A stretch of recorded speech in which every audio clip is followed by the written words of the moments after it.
ক্ষীৰৰ সিন্দুৰ এগৰাকী মহিলাৰ বাবে সৌভাগ্যৰ প্ৰতীক।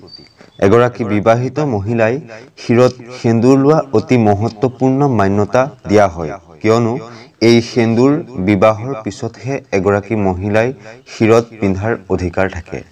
এই সিন্দুৰ বিভিন্ন দেৱ-দেৱীসমূহক উদ্দেশ্যি নিবেদন কৰা হয়।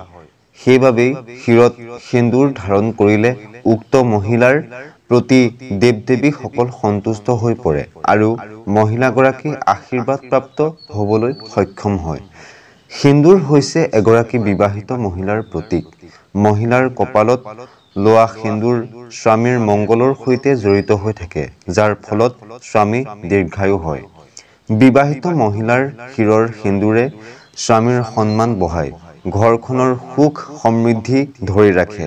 এনেবোৰ কথা যদিহে কাৰোবাৰ বিশ্বাস কৰিবলৈ টান হয়, তেন্তে তেওঁ তলৰ কাহিনীটো শুনিলে সকলো ভুল ভাঙি যাব।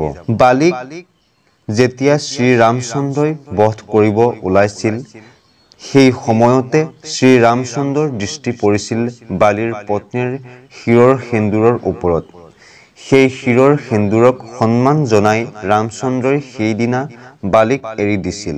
কিন্তু দ্বিতীয় দিনা বালিৰ পত্নীয়ে স্নান কৰাৰ সুযোগ লৈহে ৰামচন্দ্ৰই বালিক বধ কৰিছিল। এই গল্পৰ ৰহস্য এইটোৱেই যে যি মহিলাই ক্ষীৰত সিন্দুৰ লয়, ভগৱানে তেনে মহিলাৰ স্বামীক যিকোনো সংকটৰ পৰা বচাই ৰাখে আৰু দীৰ্ঘায়ু প্ৰদান কৰে। সেয়ে এই পবিত্ৰ সিন্দুৰৰ সঠিক ব্যৱহাৰ জানি লোৱা অত্যন্ত দৰকাৰী।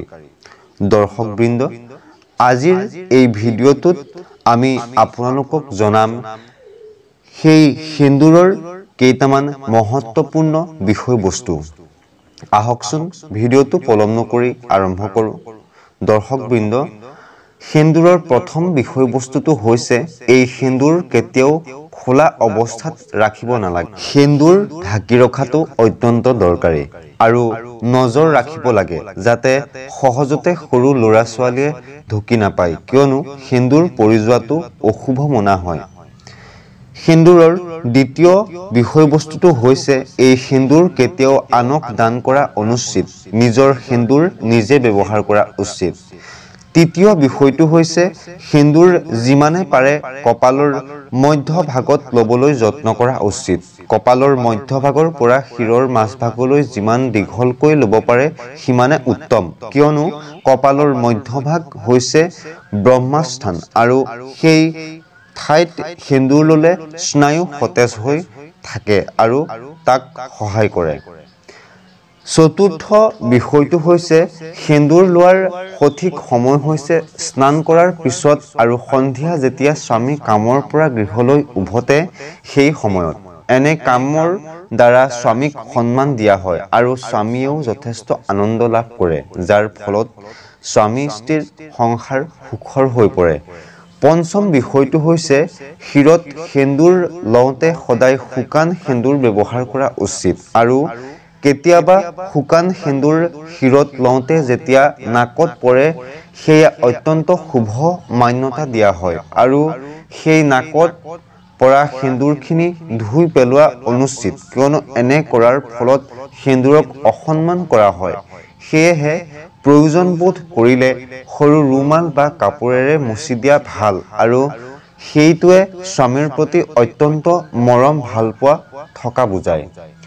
ষষ্ঠ বিষয়টো হৈছে কেতিয়াবা টেমাত ভৰাই থাকোঁতে যদি সিন্দুৰ মাটিত পৰি যায়, তেন্তে সেই সিন্দুৰ ভৰিৰে মোহাৰিব বা গচকিব নালাগে।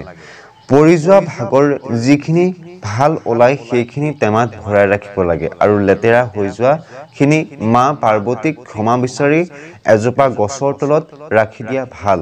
সিন্দুৰৰ সপ্তম বিষয়টো হৈছে সিন্দুৰ কেতিয়াও আনৰ টকাৰে কিনিব নালাগে, সেয়া নিজৰ টকাৰে কিনিব লাগে।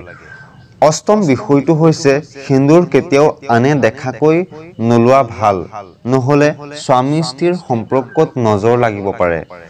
সিন্দুৰৰ নৱম বিষয়টো হৈছে ঋতুস্ৰাৱৰ সময়ত সিন্দুৰ ল'ব নালাগে, কিন্তু যদি সেই সময়ত বাহিৰলৈ যাব লাগে তেন্তে নতুন সিন্দুৰ কিনি আনি লোৱা উচিত। সদায় ব্যৱহাৰ কৰি থকা টেমাটোৰ পৰা ল'ব নালাগে। শেষত সেন্দুৰৰ টেমাত এটি 1 টকীয়া মুদ্ৰা ৰাখি থবলৈ নাপাহৰিব কিয়নো এনে কৰিলে মা পাৰ্বতীৰ আশীষ লাভ হয় দৰ্শকবৃন্দ আজিৰ ভিডিঅ'টোত আপোনালোকে সেন্দুৰৰ কিছুমান মহত্বপূৰ্ণ বিষয়বস্তুৰ কথা জানিব পাৰিলে আশা কৰোঁ ভিডিঅ'টো আপোনালোক সকলোৰে ভাল লাগিলে আৰু ভিডিঅ'টো যদি ভাল লাগিল এটা লাইক কৰি আমাক উৎসাহিত কৰিবলৈ নাপাহৰিব লগতে সকলোৱে আমাৰ চেনেলটো সাবস্ক্ৰাইব কৰি দিব বুলিও আশা ৰাখিলো ধন্যবাদ